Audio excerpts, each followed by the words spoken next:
What's up, A to Z Sports Live on a Monday. Going to have a wild show because the Titans had a wild season opener and a loss to the Denver Broncos. 20-12 was the final score in Denver. We'll talk a lot about what went wrong, who to blame, and the biggest reasons why the Titans lost to the Broncos in a game where they were 8.5-point underdogs. But the game was on a platter for the Titans to take and win with the Broncos' mistakes. The Titans' mistakes were worse. Zach, you and I are here to break it all down. We'll talk about what ruined Cam Ward's debut the most. We'll hear from Brian Callahan in his post-game press conference a few times throughout the show. Then we'll talk about Cam Ward's his debut as a whole, and we're going to have all Titans, all conversation this morning. So welcome in. Hope you kept your blood pressure okay yesterday watching that Titans game, because I'm guessing a lot of the fan base did not, because that was as frustrating and maddening as last week one was. Again, there's a lot of deja vu there. But Zach, welcome in. Let's have a great start to this season reaction. Here we go, off and rolling on a Monday.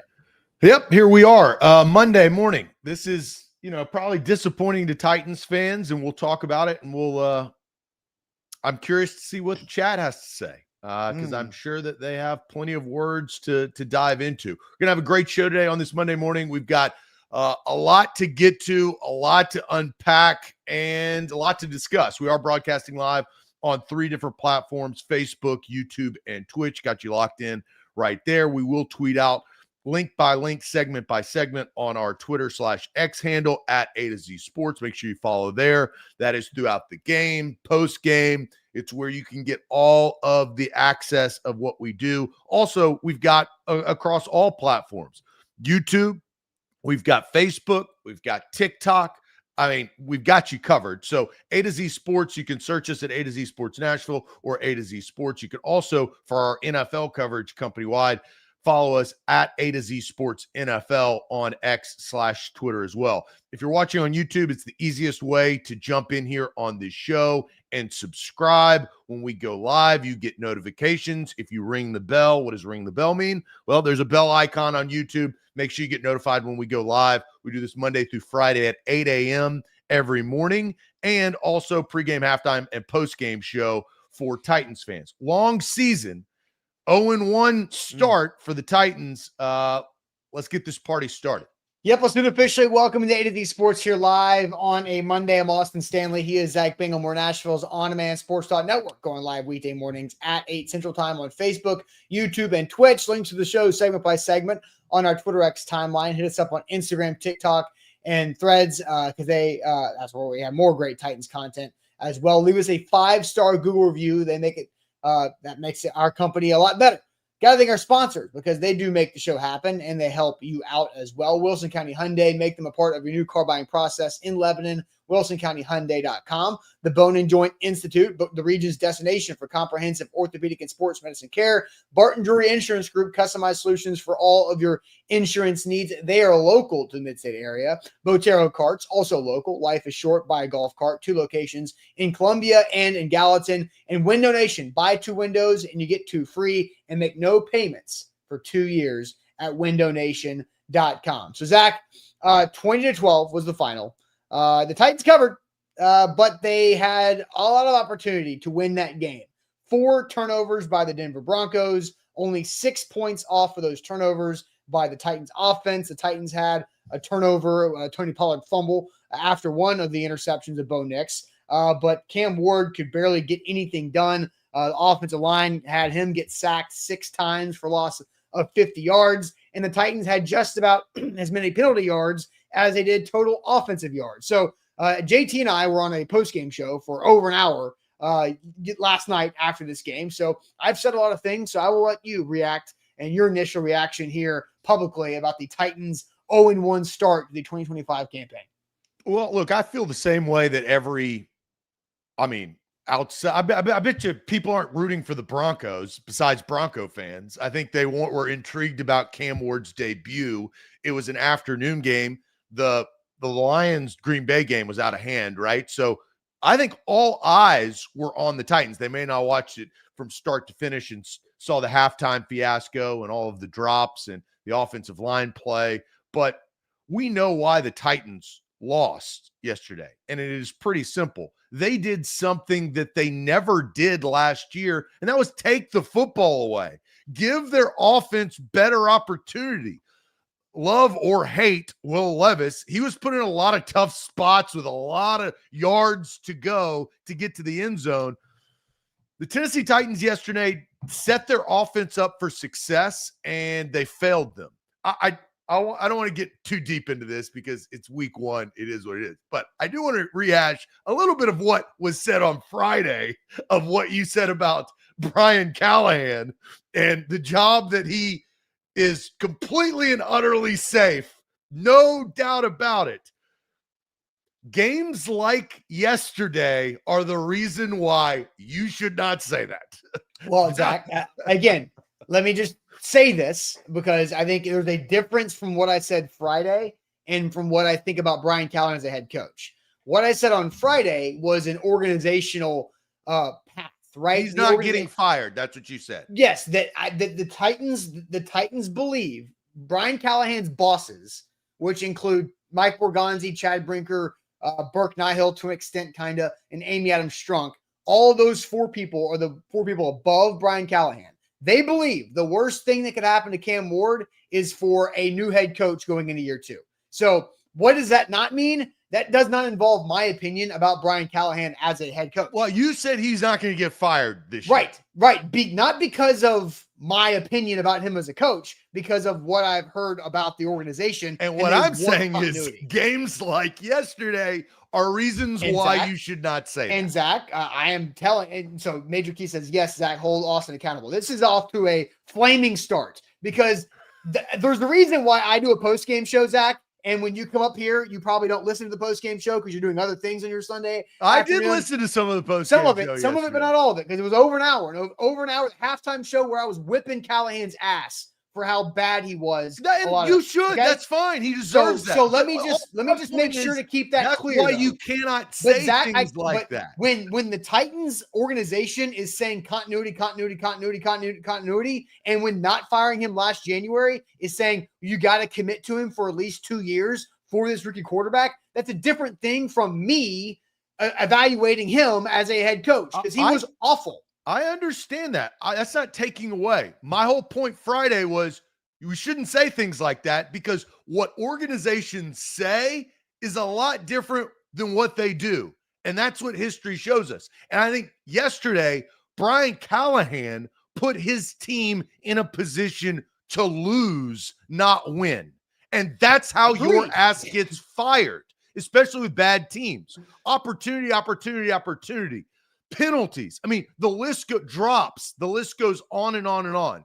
This looked like a 3-win team that the Titans were, but they had so much opportunity to be 1-0. And I think that's what upsets and ticks off Titans fans on the road against a talented defense and a really good head coach. Sean Payton is a Super Bowl winning head coach, like it or not. You have to try to out-coach coaches like that, and you cannot do what Brian Callahan did to his team. So sure, you asked me how I feel about it. That's how I feel about the game. All right. Well, there was also an opportunity where Sean Payton, Super Bowl winning head coach, did some dumb stuff that Brian Callahan did too. Because also willing to throw the challenge flag, though. Yeah, good Lord, man. I mean, Sean Payton is the kid that reminds the teacher of the homework last night in front of everybody. But it's like, dude, we get it, man. You're annoying as hell. But Sean Payton also allowed the Titans to get the ball back so early.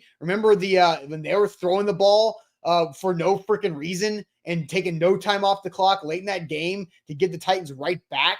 It was so Sean Payton also football coaches do dumb stuff, right?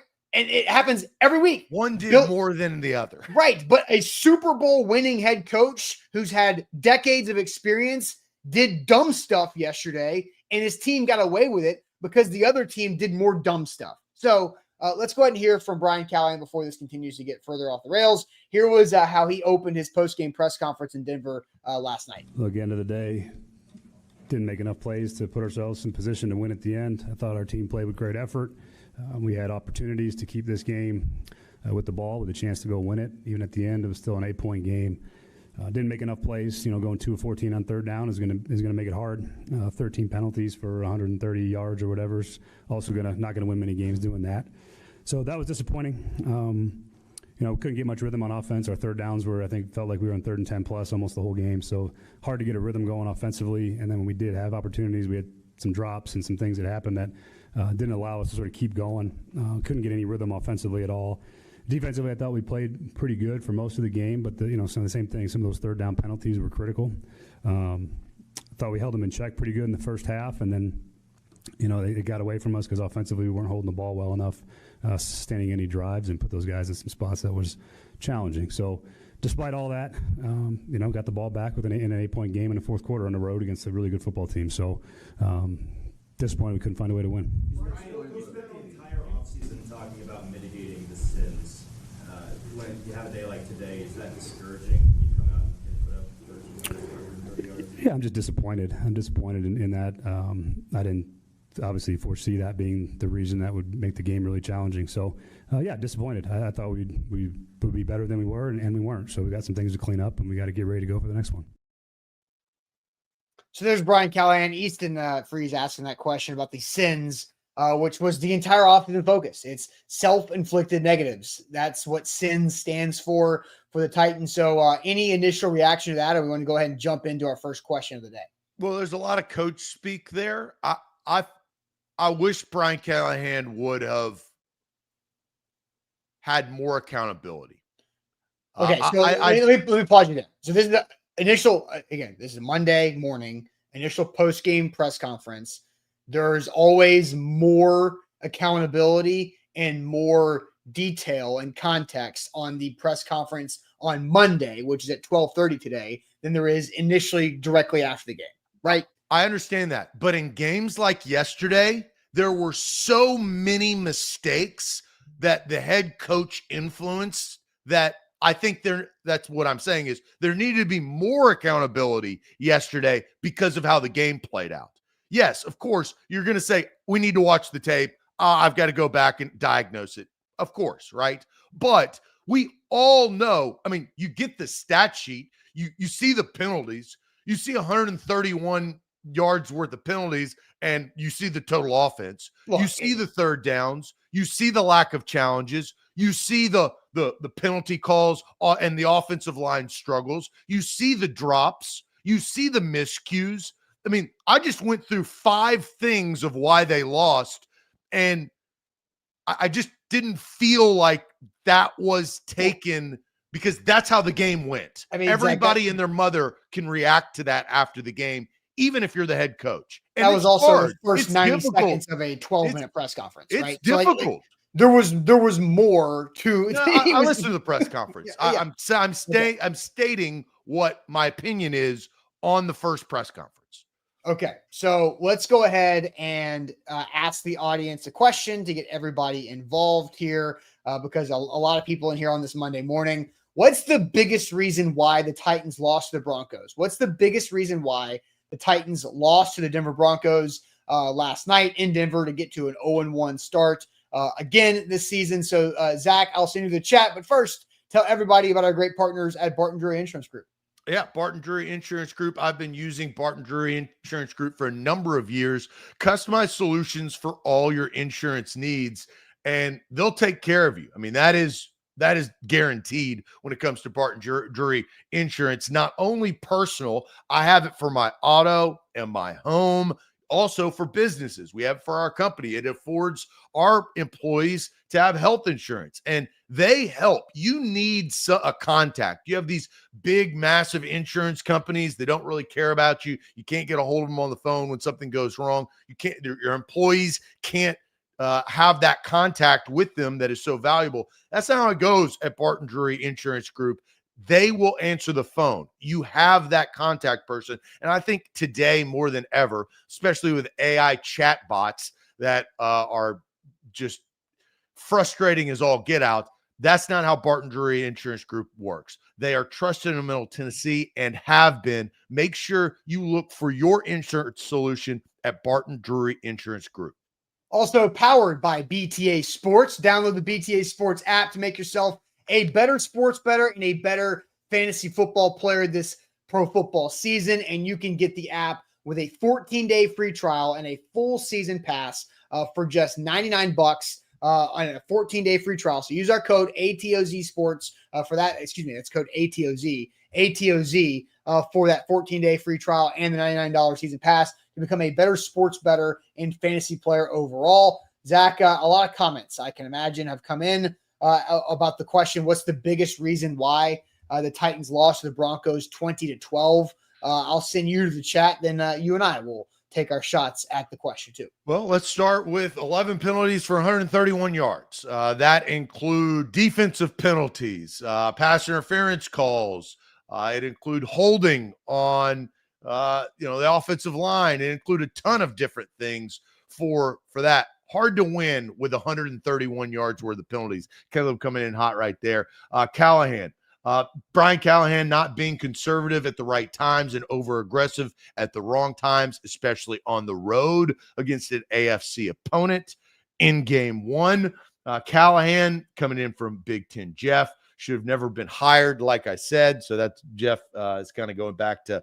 I do think it's ridiculous that because Brian Callahan was one of the most sought after interview candidates in that cycle.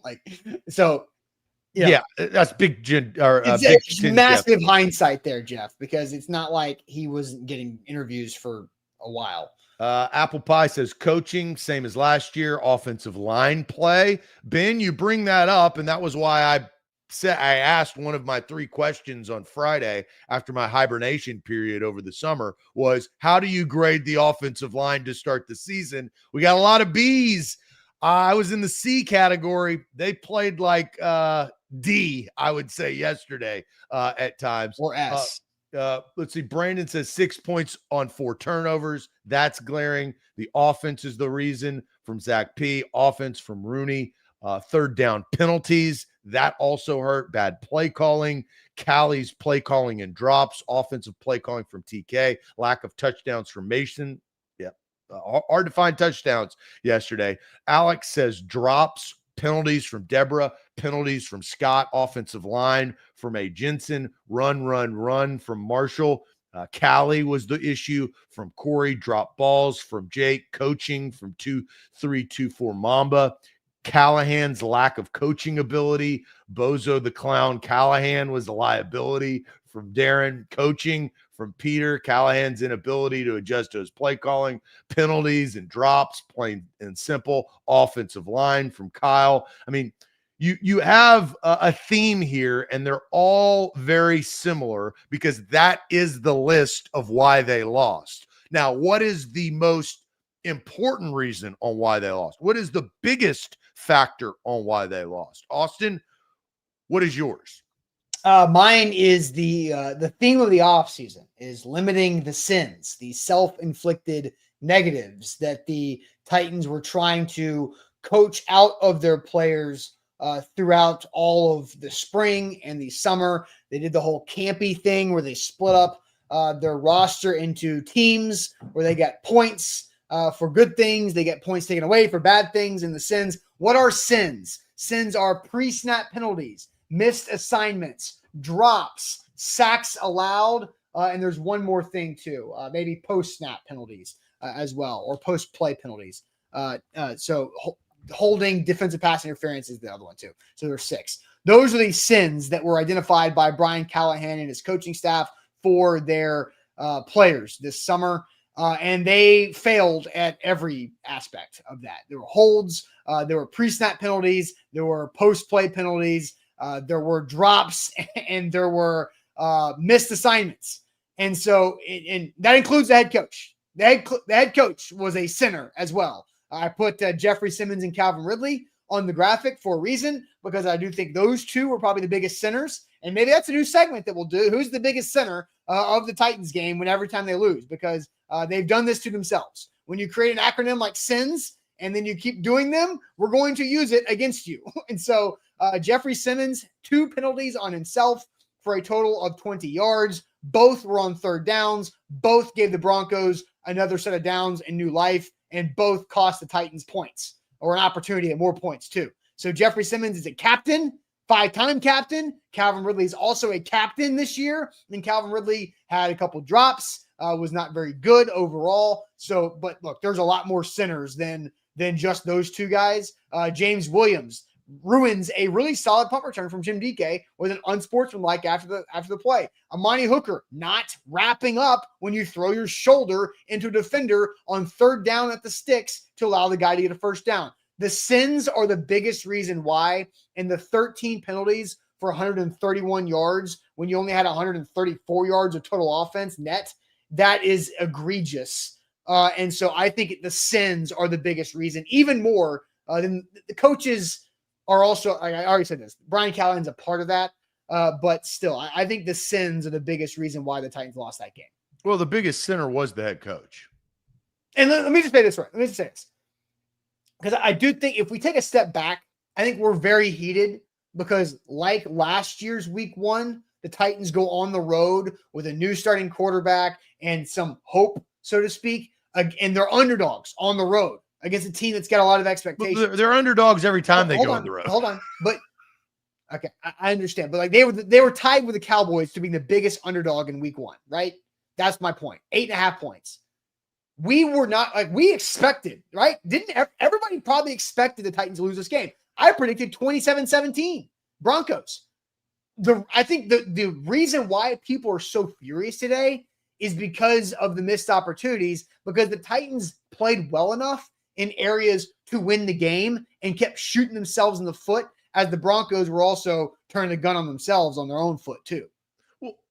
The Just spread like Chicago goes out the window when you're in the game. It's the NFL. If you watch the NFL, bad teams can beat good teams. Underdogs can win.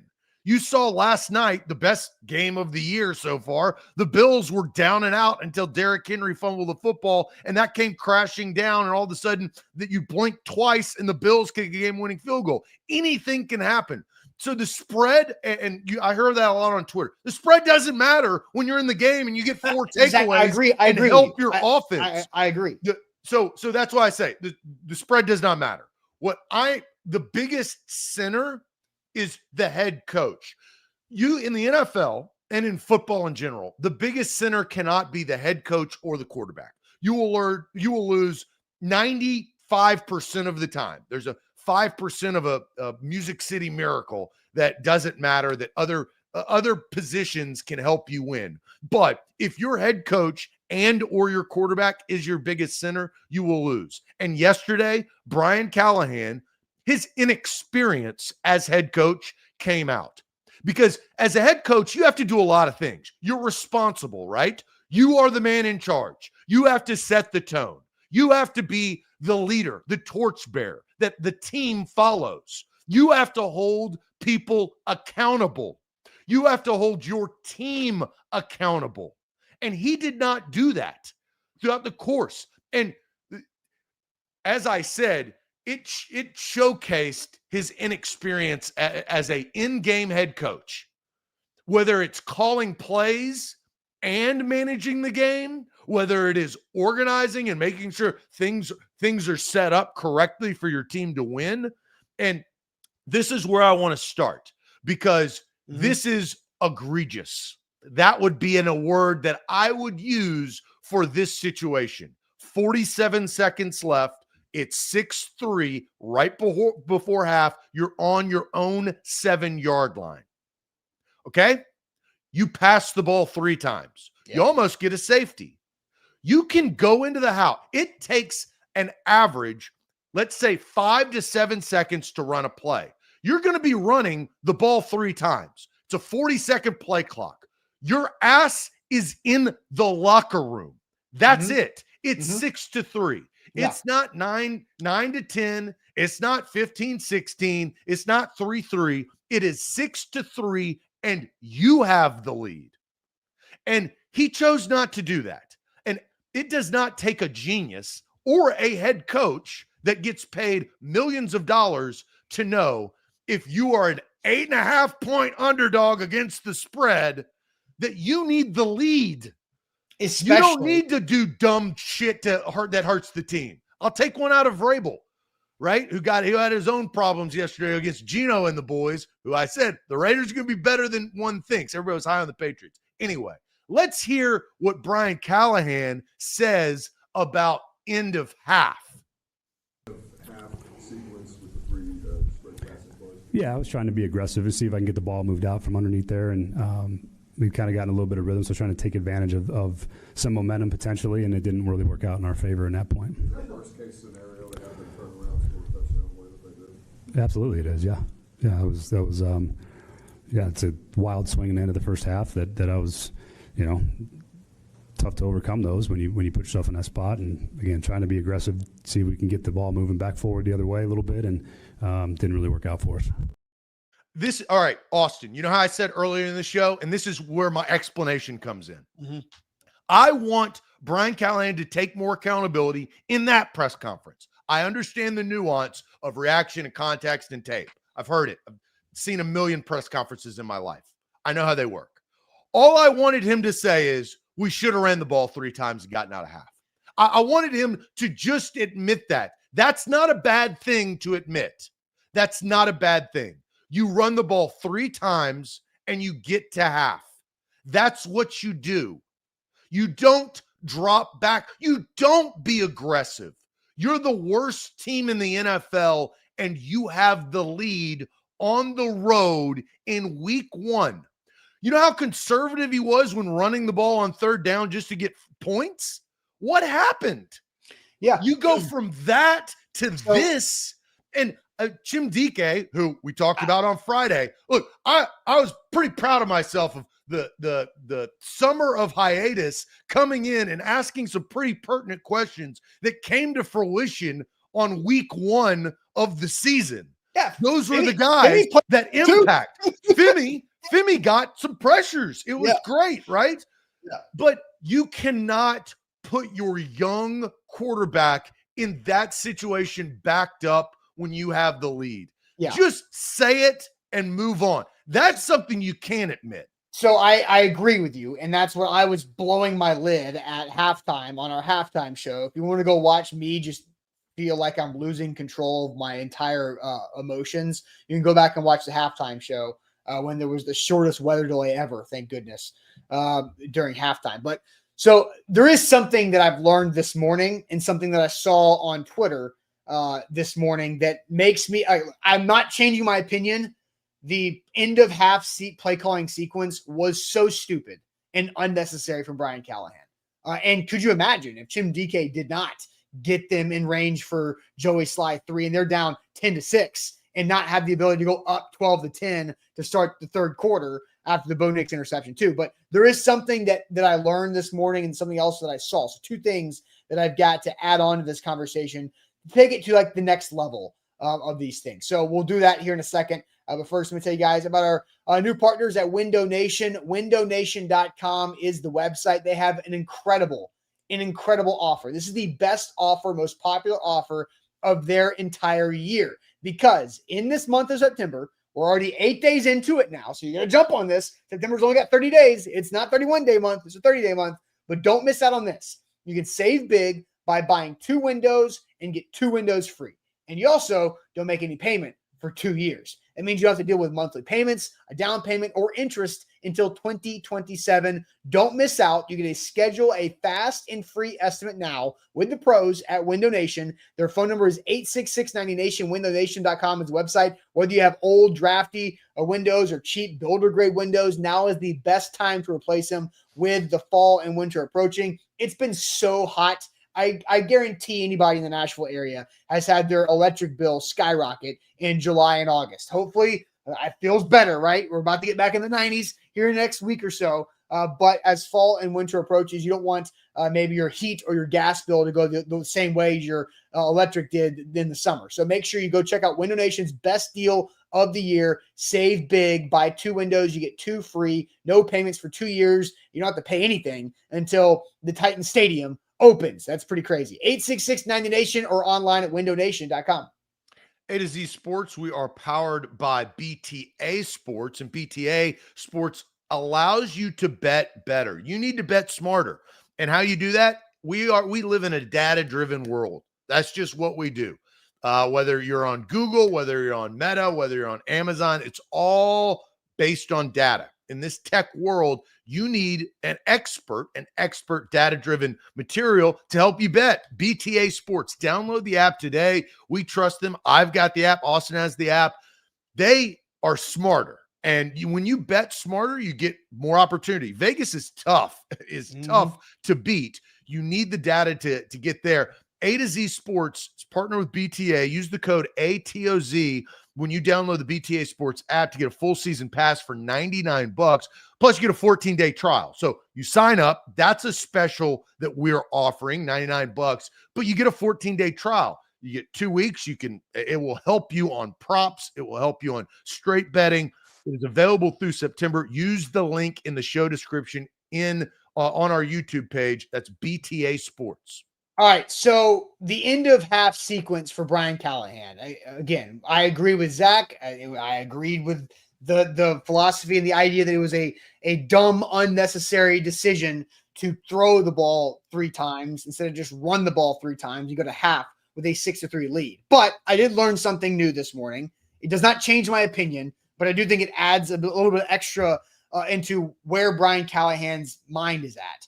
So Will Bowling said this morning on 104.5, Will Bowling's also the Titans radio sideline reporter for away games this year. He said that Joey Sly's leg changed yesterday the way that Brian Callahan approached things. Because in pregame warmups, Easton texted JT and I and said that Joey Sly hit a 68-yard field goal with plenty of leg left.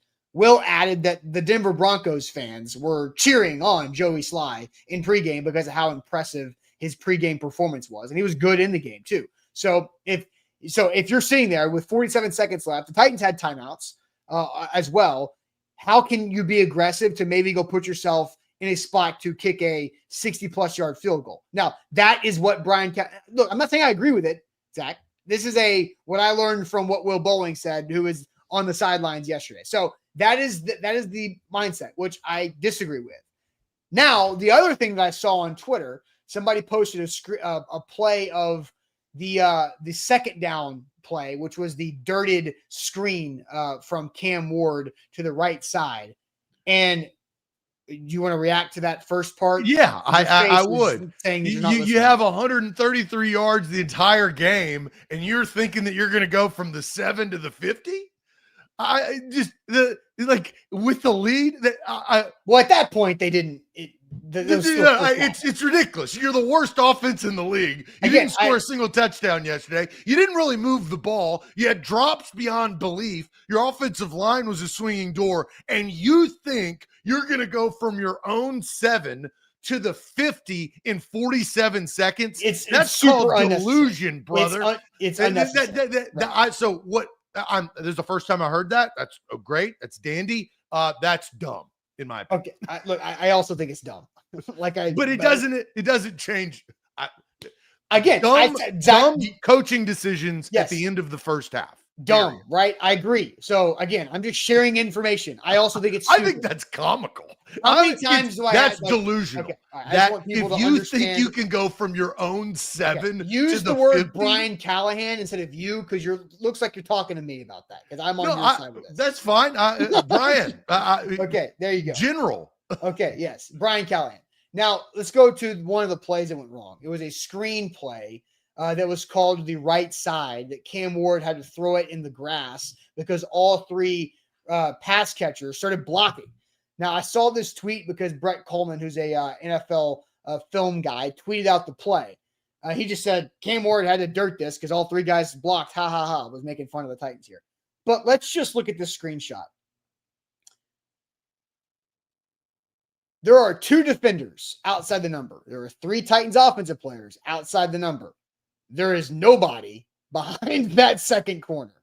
Who I believe Chigakonkwo is the player on the 6-yard line, who is my thought, the intended target. If Chig does his correct assignment, I think that is a big play down the sideline. I think it's a massive play. Now, does that help you get into field goal range? I don't know.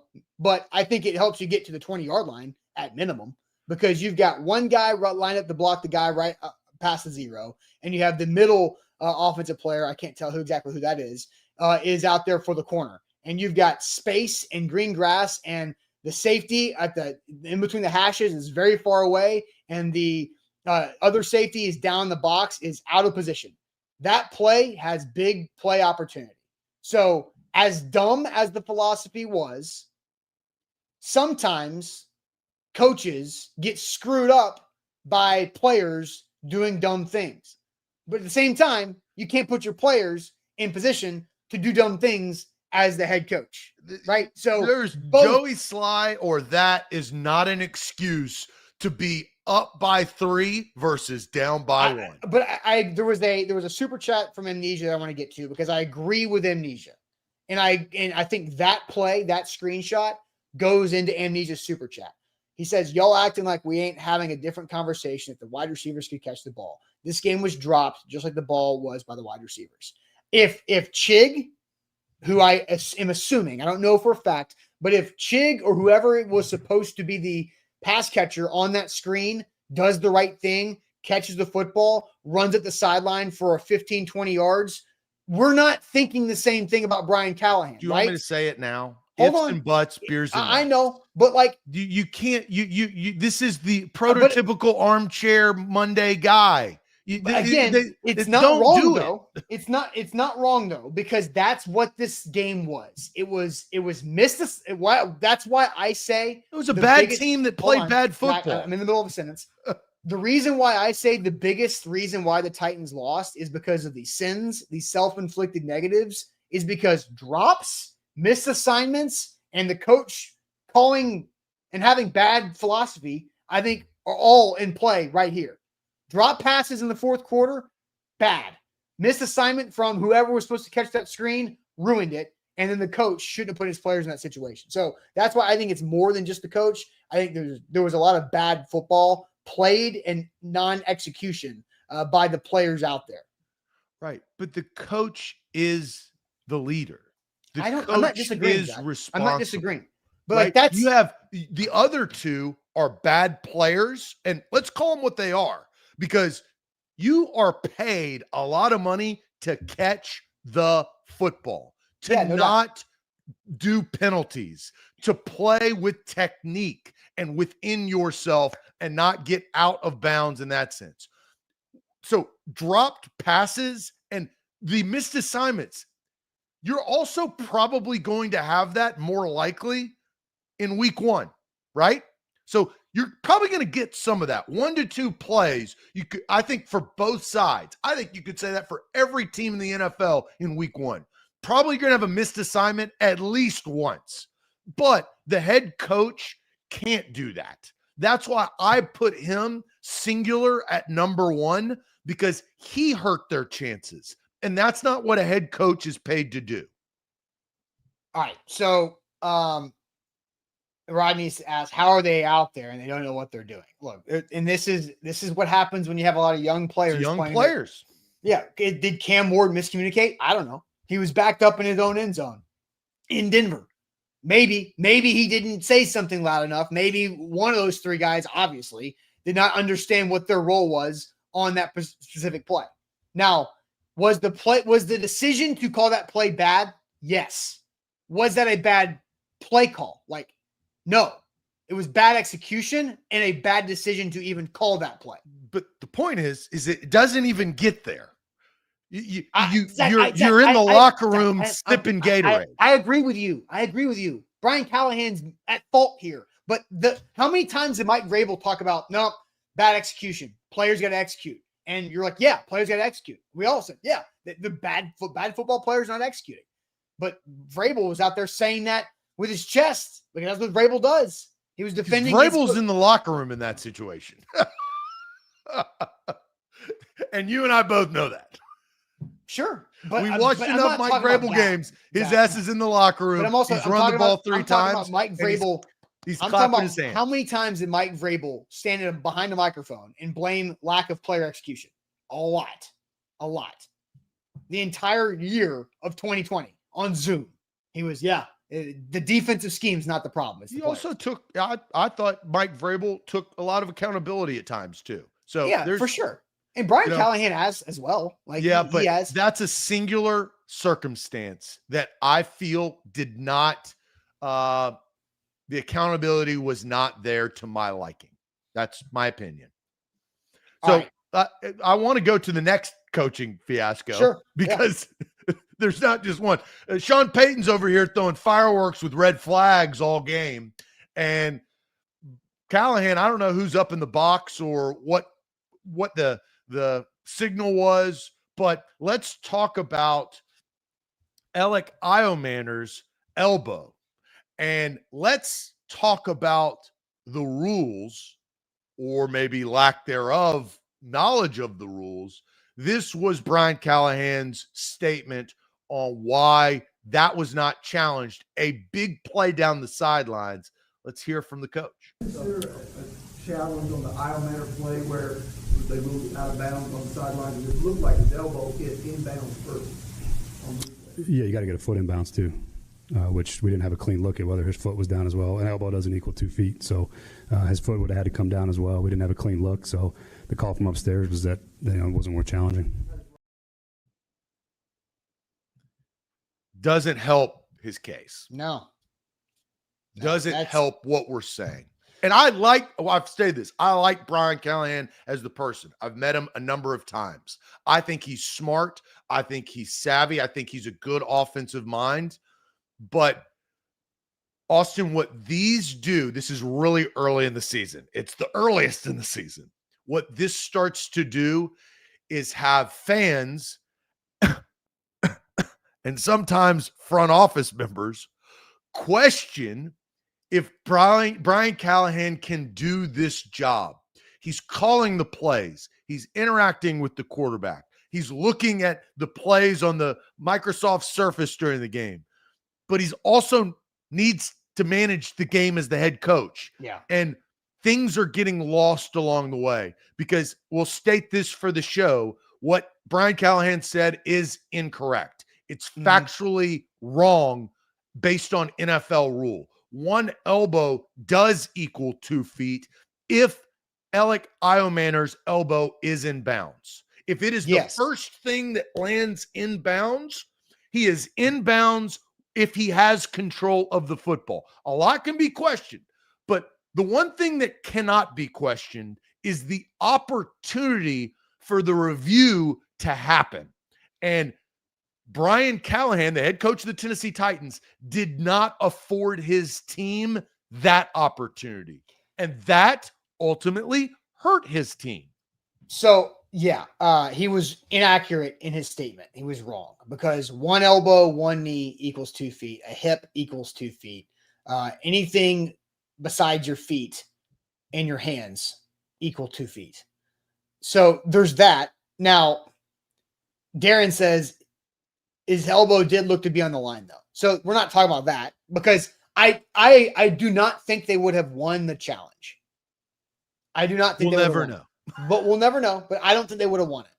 But the fact is that it doesn't matter, because Brian Callahan's explanation of not throwing the flag was wrong. And this is what I don't understand. Because Brian Callahan knows the rules. Brian Callahan is a smart football guy. Brian Callahan. Does he know the rules? Yes. Zach, who is his father? He's grown up in football. Every day of his life, he's been in football. But he just told us he didn't. No, I get it. I get what you're saying here. But I know that. Here's what I think happened. I think whoever's in the booth told him the wrong information in the middle of the heat of the game, and he spewed that. Because I have to feel like my brain tells me that Brian Callahan, son of a former NFL head coach and an NFL coach lifer, knows the rules. He knows the rules, Zach. He's lived football his entire life. He didn't know that rule. I think he knows the rule. I didn't know that one, though. Again, I don't. It befuddles me. But he literally, we have evidence. Oh, he I did know not that. Rule. He was wrong. I'm not disagreeing with that. He was wrong. It's crazy to me. I don't understand how he did not say the correct thing in that moment. This is the hard situation Brian Callahan was put in. he was a head coach of a bad team. He had to take over for Mike Vrabel. They didn't have Derrick Henry. It was a restructure, right? They were the worst team in the league last year. You're probably the worst team in the league heading into this year, even though you have the number 1 pick and a brand new quarterback, who we will talk about at the end of this show, because Cam Ward is a separate entity in yesterday's game than what Brian Callahan represents. The margin for error in the National Football League, in which Brian and Bill Callahan know, is razor Ramon thin. Yep.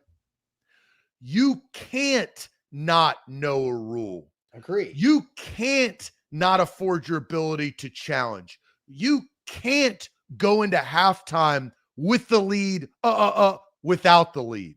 You cannot do that. That is how you lose. You know what else? You can't fumble the football if you're Derrick Henry. You will lose. You saw that. Like, you can't do it. It is razor Ramon thin. And Brian Callahan, unfortunately, and Titans fans and the chat understand this, they are witnessing with their own 2 eyes the mistakes that are costing their football team wins. Yeah. That will ultimately, that's why I said on Friday, ultimately, no one is safe.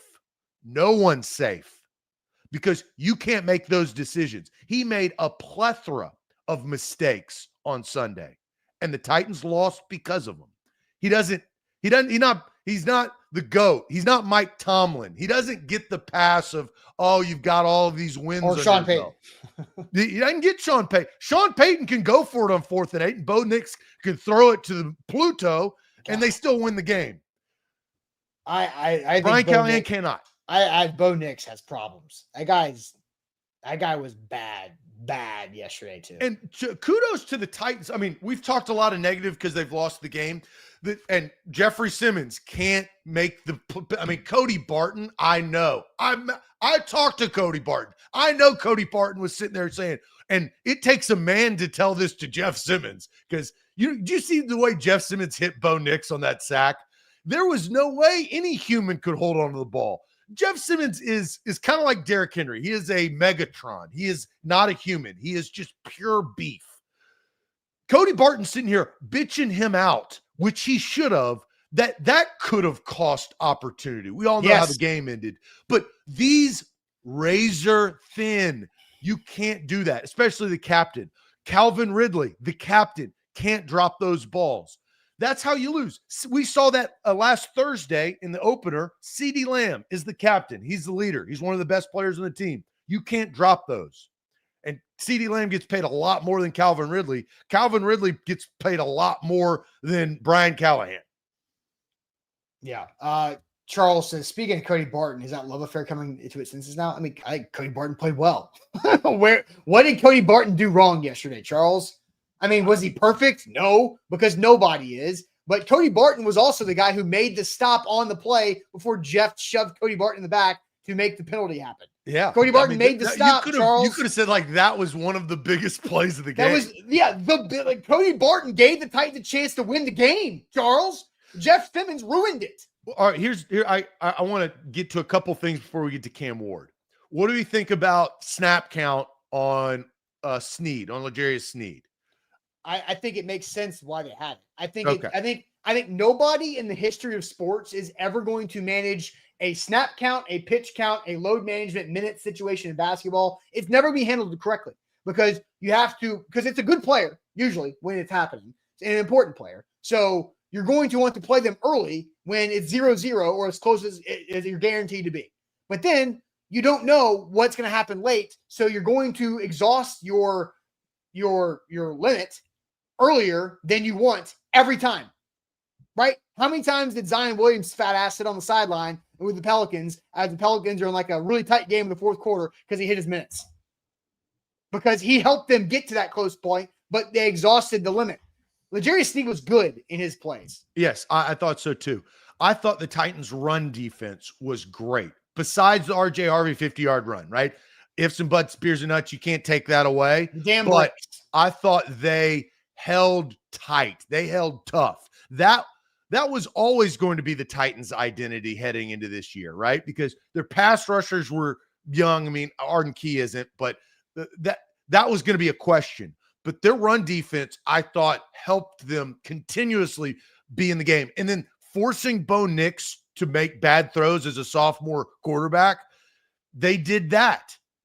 And it's hard to hold Cortland Sutton to anything, right? So overall, I think there are a lot of positives.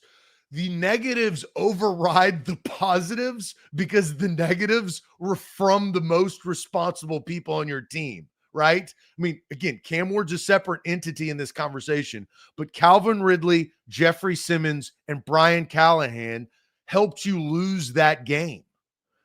And that's a tough pill to swallow. You could argue Cam didn't help you win, but I also think he put you in position. And look, I don't give a lot of grace in anything ever. That's just not my personality. I think you need to do your job. I think you need to, get up early and stay late. I think that's how you become successful. Cam Ward, I give him a little bit of grace on the road against a really good defense in his rookie debut. So I don't lump him into the reasons why. And then the offensive line. I mean, we talked about J.C. Latham goes out with a hip, which I also think is concerning, right? Yeah. Skoronski with penalties. Dan Moore had a penalty. I mean, these are things that Zeitler had a false start. Right. Zeitler had a false start. Fumble. I mean, these are the little things. And that also goes to a little bit of the coaching. We've said this time and time again.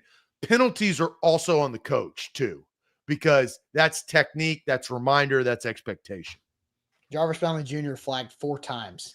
And then after the game saying he's going to be him, he's not going to let that change how he plays. And he didn't even ask the refs for any explanations. Jarvis Brownlee Jr. has got to grow up when it comes to how you manage your play. You are a cornerback who is a physical player. You're a very talented player, Jarvis Brownlee. You have a chance to be very good in this league, but you've got to be able to know how to play the game and work the refs and work with the refs and not just be stubborn, because that's not the way to do it. Tony Pollard fumble, absolutely all these things help. Charles is continuing to just bash Cody Barton, saying he's inconsistent. He's a journeyman linebacker. Of course he's inconsistent. That's the nature of being a journeyman linebacker. What do you expect? Him to be a Pro Bowler? I mean, come on. And I keep bringing this up, but I kind of compare Tony Pollard's fumble to Derrick Henry's fumble last night. It's kind of out of the ordinary. It's not, I disagree. Tony Pollard fumbled a lot late last year too. Well, the hit on Tony Pollard, I thought was more on the defense. That's how you're taught how to create fumbles. And so doesn't excuse it. You have to hold on to the ball. So there's no excuse, but I don't know. I don't expect Tony Pollard to have a fumbling issue. I'll ask this, Austin, because we're on running backs. What about Tajay Spears? You think that him not being available, do you think that hurt the Titans? Because Tony Pollard was stuffed on 1st and 10 a lot in the second half. They felt like, they were running the ball first down, right? Does Tajay Spears give a switch up that really helps the Titans? Because we've seen Tajay Spears and what he can do. Yeah, I mean, Tajay is one of the best players in space when the ball's in his hands that they have on the roster. He's just consistently unavailable. So, yeah, I mean, you need Tajay Spears to stay healthy. He's a good playmaker. Yeah, I thought he would have opened up checkdowns or I don't halfback passes out of the. I don't think he changes different. The game. Something different than an off tackle or off guard run up the middle for 1 yard, no gain, or a loss of 1 on first down. Because you saw that in the second half. That was the play calling. He didn't do that at the end of the half. He wanted to throw the ball long to get, Mr. Sly an opportunity. But, that also, I think, could have impacted. All right, let's go ahead. We played the one-word game on the post-game show. Let's play it again here, but just keep it isolated to Cam Ward. What is one word to describe Cam Ward's debut? What is one word to describe Cam Ward's debut as the Titans quarterback? We'll get to all of your opinions and your one words on this one I'm hoping we get to avoid typical and expected, which are my two least favorite one-word answers from the audience every time we ask the question. But one word to describe Cam Ward's debut. Real quick, Botero Carts. That's where you should go to get your golf cart, because life is short. Buy a golf cart. Nobody's upset in a golf cart, like off of the golf course, right? Like golf course, you can be upset on a golf cart, but when you're just driving around your neighborhood or around town, you run down to the grocery store, to the market, or wherever on a golf cart that's street legal from Botero Carts. That's a great life right there. So you can check out Botero Carts. They have two locations, Gallatin and a brand new location in Columbia that just opened up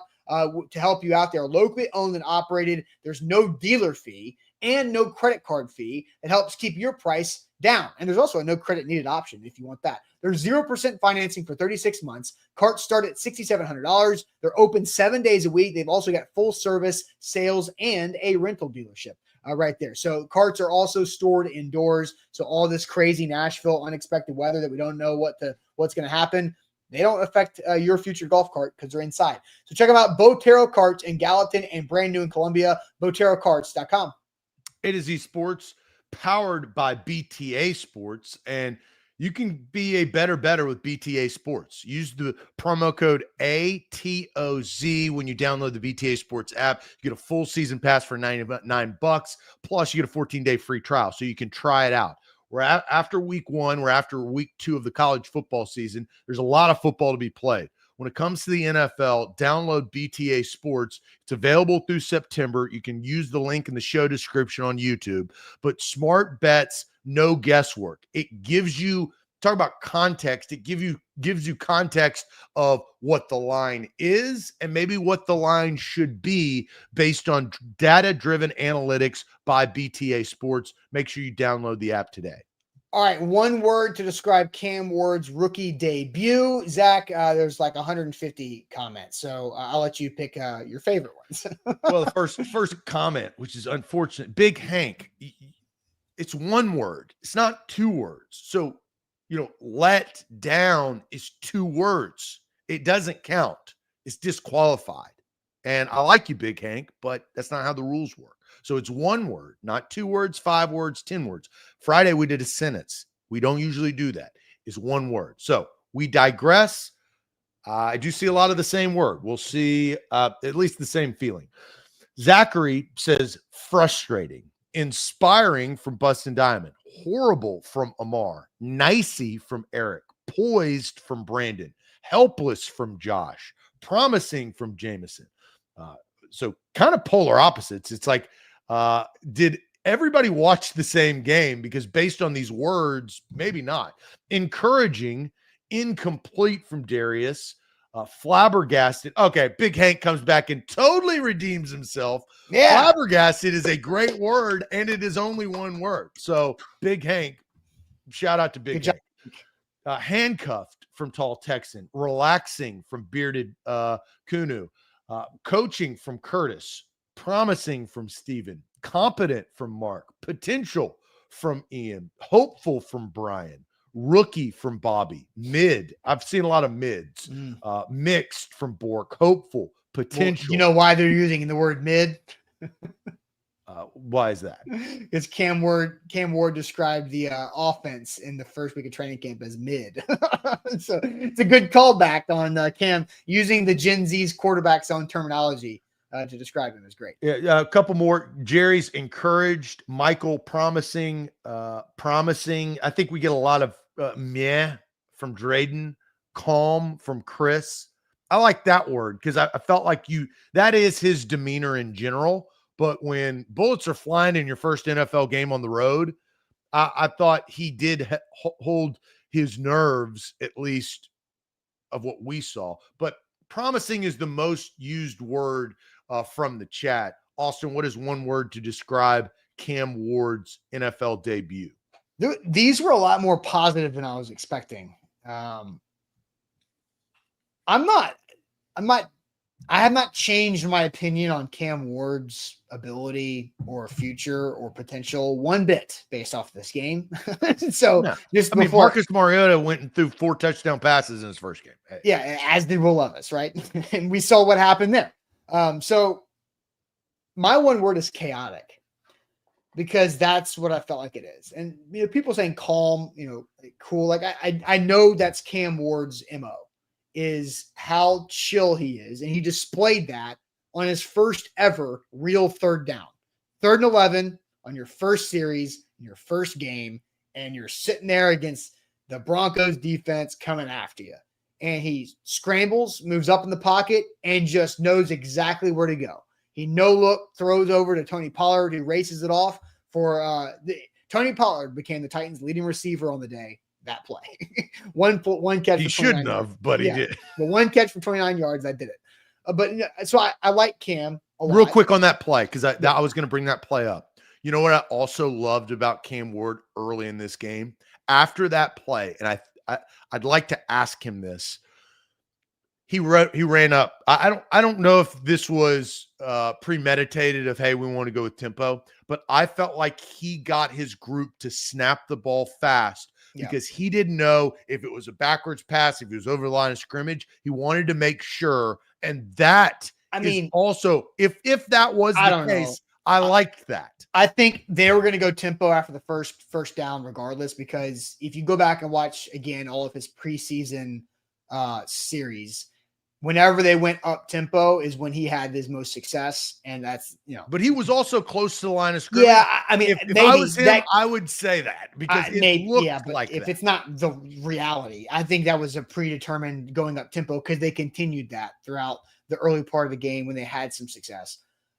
So look, but chaotic is the word, because the Broncos and Vance Joseph, that is, I quoted Dabo Sweeney yesterday in the postgame show, saying you could kind of use his grading system on Clemson LSU. You took the AP exam on the first week of school, and we got a 58, they got a 65. When he was talking about that, like that's kind of how it went. Like the Broncos weren't very good, but they won. And the Broncos are maybe the toughest defensive test from a schematic standpoint and a talent standpoint that Cam Ward's going to see all season long. And JC Latham got hurt. His receivers could not catch the ball consistently or create separation. I thought Riley Moss and Pat Surtain too got away with so much contact that Jarvis Brownlee was not. I mean, there were back-to-back DPIs that went uncalled in that third quarter that were just pretty easy. Like Pat Surtain just demolishing his shoulder into Calvin Ridley's back on that low throw, and the one that Alec Ayumana on the sideline as well were pretty big DPI opportunities. But it was just pure chaos for Cam.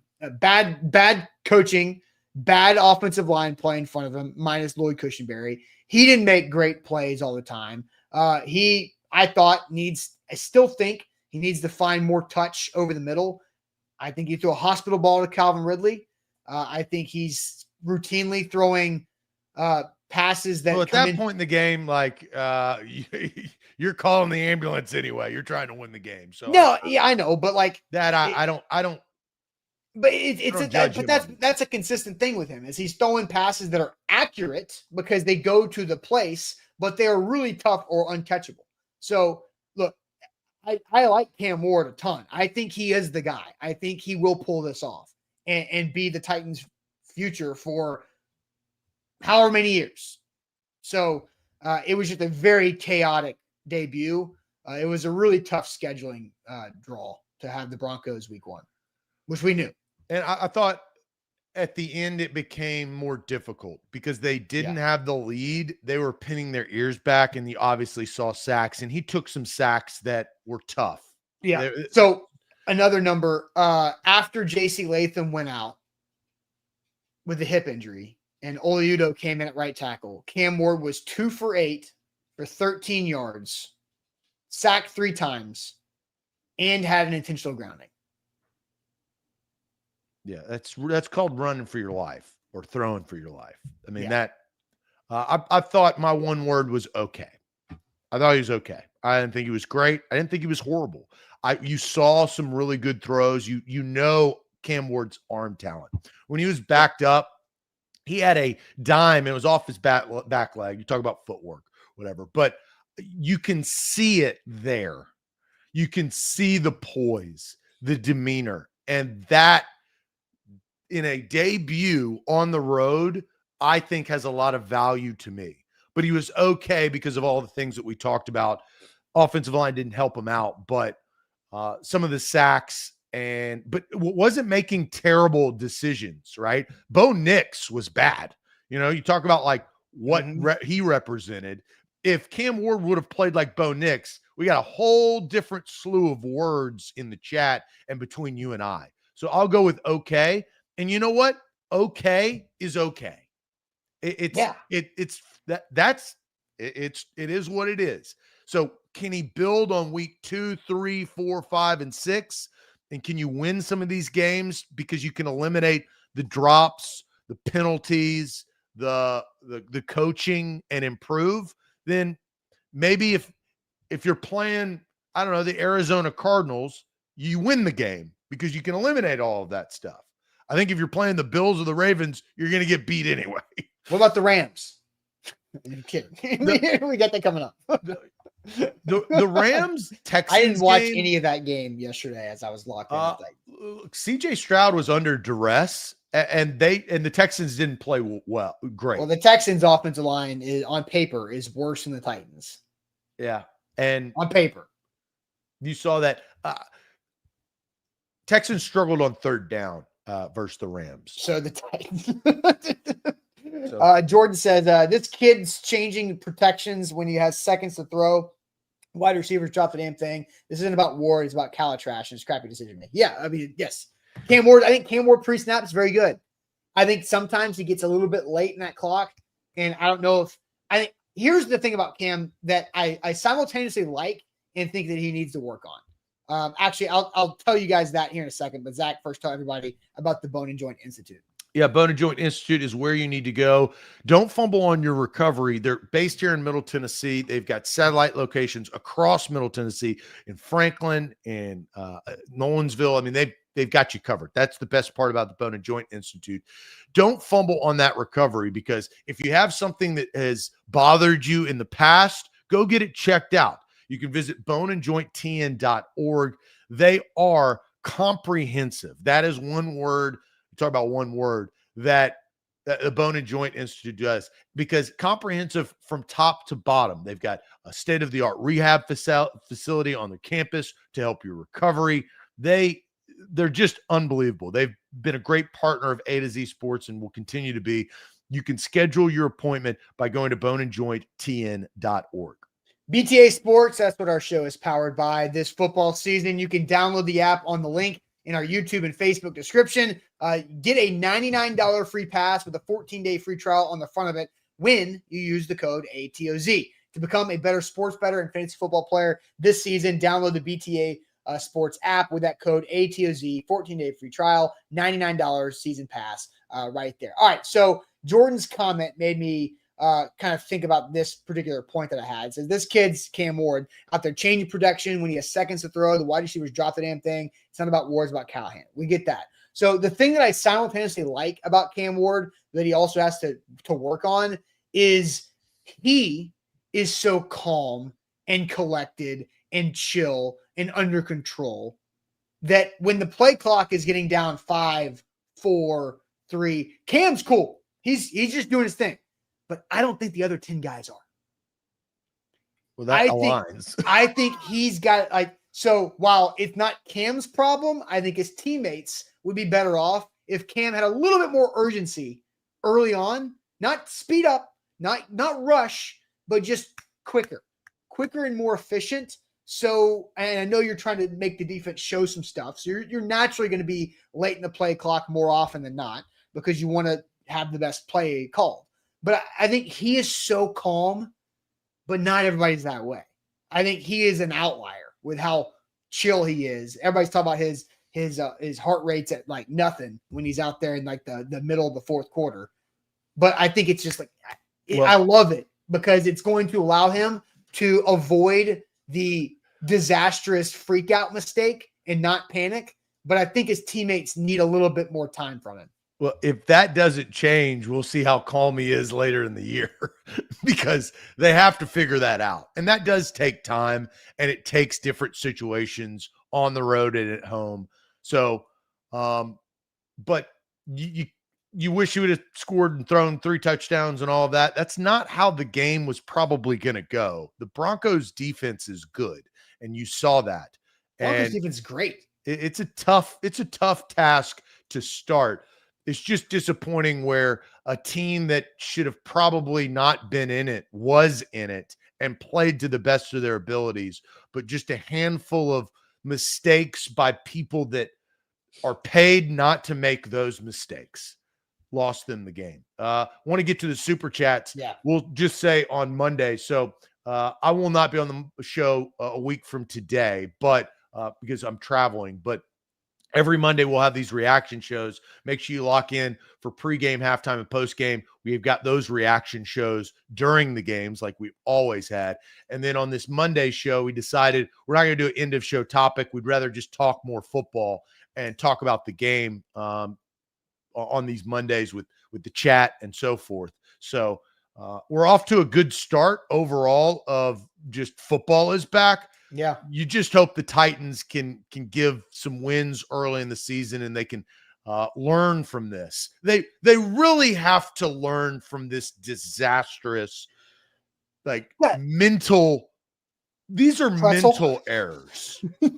So let's just say this, because somebody asked us, do y'all still think the Titans can win 6 games? Because on Friday, both of us picked 6 and 11, right? Yeah, because I guarantee we both had the Broncos game as one of the 11. Yes. Right? So they were supposed to lose this game by more. I picked 27-17. Now, you didn't have the Colts looking like the Colts did. Yeah. The Jags game was weird. The Jags kind of looked the same. So that is what it is. But the Texans start from behind, which is always good. Titans are probably not vying for the division unless something changes. I'm not worried about the division right now. Can you win? Can you beat? I mean, if you beat Indianapolis at home, that's a big win. That's a division win. Can you win 3 divisional games? I think that's kind of a goal there. I think they can. More 2. I think they can win 3 divisional games. I don't think that, but okay, that's fine. All right, so let's go ahead and get to the super chats here. Shout out to Wilson County Hyundai. Make them a part of your new car buying process. They do great things in Lebanon to help you save money on the new car. Payne Bone and his family, his team run the show out there. So check them out online at wilsoncountyhyundai.com. First super chat to get to here. King VC says, lock in, like the show. Thank you guys who do like the show. That goes a long way for us. It's the easiest thing you could possibly do for us as a whole.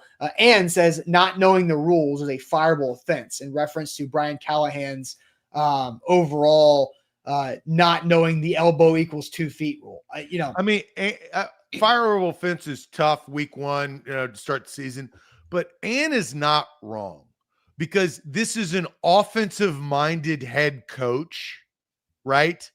He's the guru that's been around Joe Burrow and Peyton Manning and Matthew Stafford. He blatantly got it wrong. Whether he didn't know, he at least stated that he didn't. So Ann she's got something there. It should be a prerequisite to get the job. Well, and this would actually be a good question to go around the league and ask in a press conference. How do you go about knowing the NFL rule book? Period. No, just leave it open. Yeah. Question mark. Yeah, that's a question for the month of May, probably, or June. Right, correct. But now we need to write this in our ledger. And then follow up. The answer I would like to know from Andy Reid, because he's been in the league for God knows how long, and from Brian Callahan, who's been a coach for a cup of coffee. Yeah, but he's been in the league for a long time. Head coach, it's different. I know, but here's also what I know too, because Mike Vrabel knows all the rules, right? But Mike Vrabel in the middle of a game has John Stryker in his headset telling him those type of things. That is John Stryker's job on game day, is to say, this is where you go for 2. This is where you should punt or go for it. Yes, elbow is in, that equals 2 feet, throw the red flag. That's what that person's job is. I don't know who that is for Brian Callahan right now. Life lesson. No, for sure. You are who the people you surround yourself with. No doubt. Agree. There's life lesson. And that goes from if you're in 3rd grade or if you're 53. It doesn't matter. You are who you surround yourself with. What car you're in high school at a party is who you surround yourself with. Who you're asking, what should I do? I'm on the field. I don't have a good replay. What do you think? Do you think Yes. Stretch, love or hate Vrabel, Stretch is there for Mike Vrabel. He's willing to die for Mike Vrabel. And those are the guys that you need in your headset to say, here's the rule. I know the rule. This is what I would do. Then the coach makes the decision. Yeah, and so AJ says head coach should know the rule. Yes, I'm not saying that, but like in the middle of that situation, there's a lot of stuff happening, right? Like we are on our couches with our TV, with a remote, with all of our replay angles. We get in no adrenaline. We're just chilling, right? It's easy for us. Like I think that's the thing that's That's the biggest misconception of being on the sideline in a football game. You can't see things. Austin, that's why you're paid to be the head coach. Zach, I'm not making excuses. Zach, I understand. I agree with that. I'm just giving the extra stuff that we all don't relate to because who I've talked to about being coaches in the past.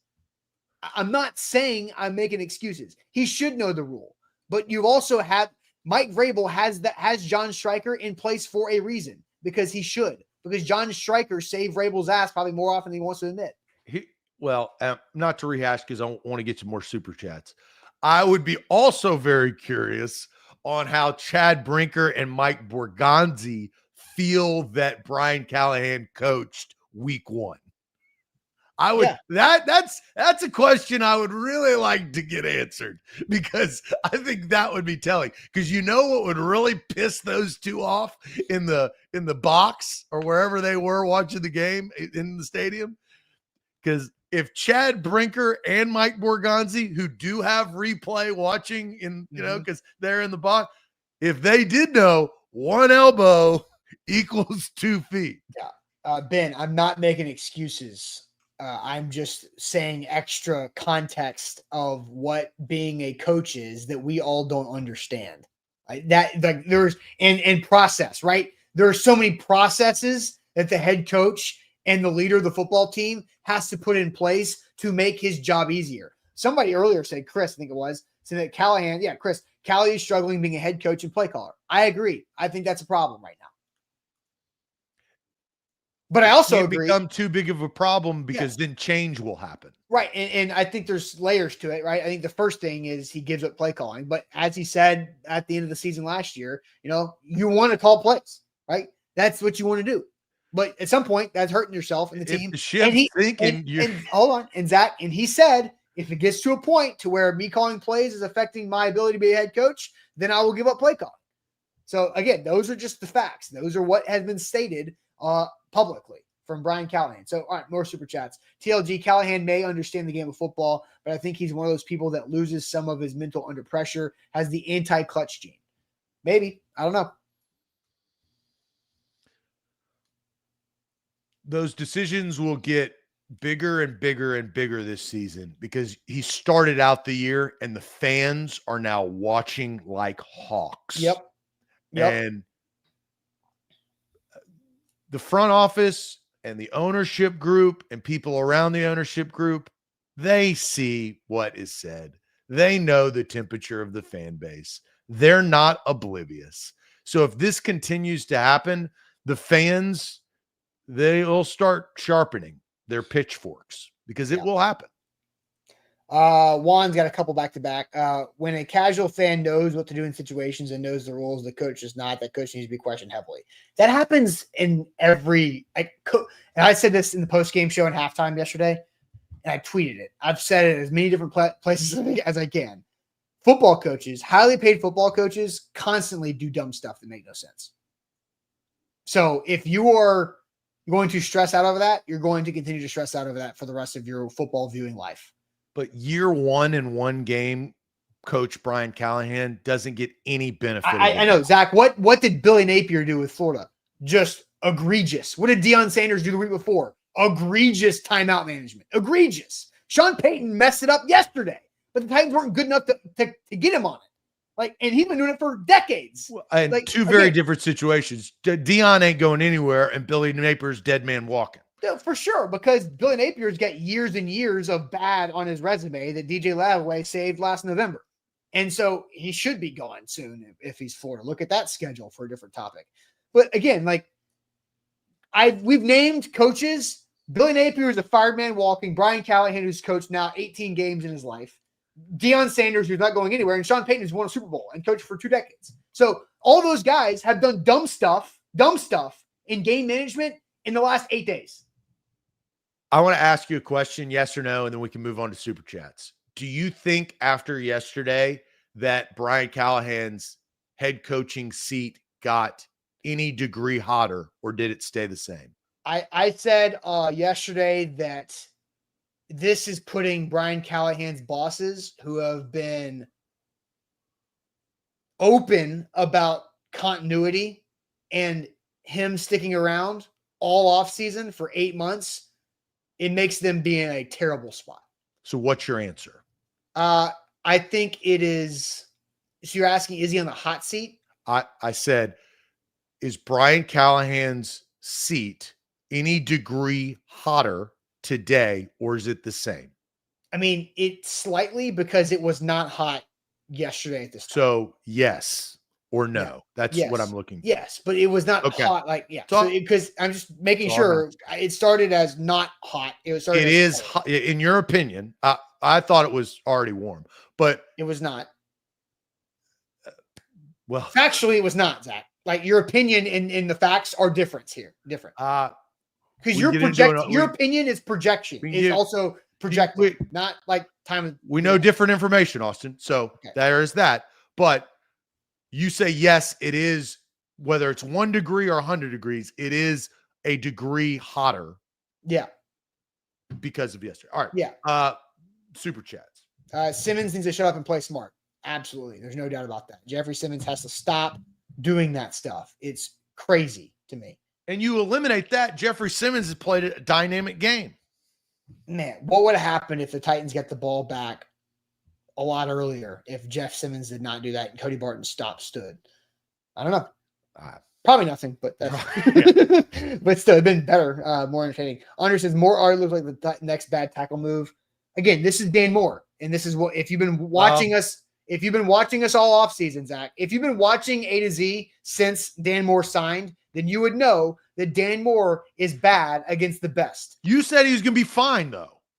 For the Friday, whole you sat there season. and told me For about the Dan season, Moore. Zach, for the whole season. I said he'd be fine. For the whole Yeah, year. he hasn't been so far. Zach, it was one game against the best defense you're going to play. Again, you cut me off. If you've been watching us talk about Dan Moore the entire offseason, when he plays against the supreme elite edge rushers, he's not good. He gets beat. Yesterday, he wasn't good and got beat. So if When I he plays went against down the the schedule, non-supreme I'm elite, going to he's ask this fine. question. If I went down the schedule and looked at all of the pass rushers out of the 17 games they're going to play, and they play 10 elite pass rushers, he's okay to be bad for 10 games? I don't think they have 10 elite pass rushers on the right side of the defense over the left tackle. The whole point is they'll put him on Dan Moore's side. Now, if J.C. Latham's out, then they're going to put him on the other side. But that was a big concern heading into the season, Dan Moore. And you want us to never talk about Dan Moore. I'm worried that every Monday we're going to have this 3-minute Dan Moore, what did he do thing? And that is not going to be good with the amount of money that man's being paid. So there's that. Yeah, I have not changed my stance. Thank you to where'd it go? To Darren in the chat, who understands I did not change my stance on Dan Moore. It was Nick Bonino is the elite guy. Dan Moore was going to be fine, and yes, disagree. for the season. If you asked me know, specifically about Week 1 against the Broncos, I said probably going to be gross. But he's not off to a great start. I think that's the point. Yeah. So we'll see if Jared Verse is on Dan Moore next week, or if J.C. Latham's going to stay hurt. But Nick Bonito is a freaking animal out there. All right, last super chat, then we'll end the show. You guys are acting like they got blown out, chilled. This wasn't even supposed to be a close game at all. Week 1 with a young team takes time. Yes, but also no, right? That's kind of how I take. Yes, they were supposed to get blown out, but they were given so many opportunities to win this game and could not do anything with it, and unnecessarily screwed it up. Razor thin. You got to win the games that you can win, and they could have won yesterday's game. And we weren't expecting that. Yeah. And look, we talked to, I mean, just in all honesty, we talked to Burke Nihill, the president of the Tennessee Titans, a couple weeks ago, and we talked about the start of the season, like what that represents in the NFL is how you start and how you can win close games. The Titans are going to have another close game at the start of the season. Maybe the Rams, maybe the Colts, who knows? But those are the games that separate you from the 3-win team to the 7-win team that we are talking about. Well, now you're building something in year one after of Cam Ward, right? So that, I think, is the disappointing part for fans, is when you have it in your grasp. The spread does not matter in the fourth quarter. If you're close, it Unless then you comes bet it. down. I'm setting betting aside. I'm saying in the fourth quarter, the spread doesn't matter when the Titans are within striking range of a tie or a win, when they were a 9.5-point dog, right? Like, that all doesn't matter anymore. And that is why I think fans are disappointed and how they lost, you know? Yeah. I mean, you ask Lane Kiffin, the spread always matters. Courtney says Callie needs to give up play calling just like Vrabel did his DC when he was here. It's a topic to watch. We're not there yet. It's a topic to watch. It was week one. It was against the most complicated, aggressive, talented defense that they have on the schedule. Right? The Rams have a good defense. Not as good as the Broncos. No, I mean, right? It sets the tone. It's a batting donut. You know? No kidding. I think they would have been way more prepared if this game was October 5th instead of September 7th. Yeah. I mean, and they had a chance to win or tie. So there's good and there's bad. It was ugly. There's a lot of ugly. There's a lot of bad. But there was some good in there. The defense, because the Broncos offense was gross, man. Bo Nix sucked. Yeah. Titans defense. 4 takeaways, man. There are some good things. How about special teams? Positives. 4 yes. for 4 field goals. Pretty good punting. Pretty good coverage. Got a big return from Chim. Got a fumble. John Bones Fossil, right? All right, guys, that's it for us on this Monday. Titans are 0-1, but they got a press conference coming up. Brian Callahan will talk again in the media in about 3 hours at 12:30. We'll have more content from that on a2zsports.com/Titans. So make sure you check that out and make sure you hit that like button before you head out here today on Facebook and on YouTube. Goes a long way for us. We appreciate all that. Buck Rising is back from Denver. He will be live on primetime tonight at 7 p.m. So make sure you catch Buck's opinion and reaction to being in the building. And then I'll talk to you guys tomorrow morning. Appreciate it as always. Talk to you later.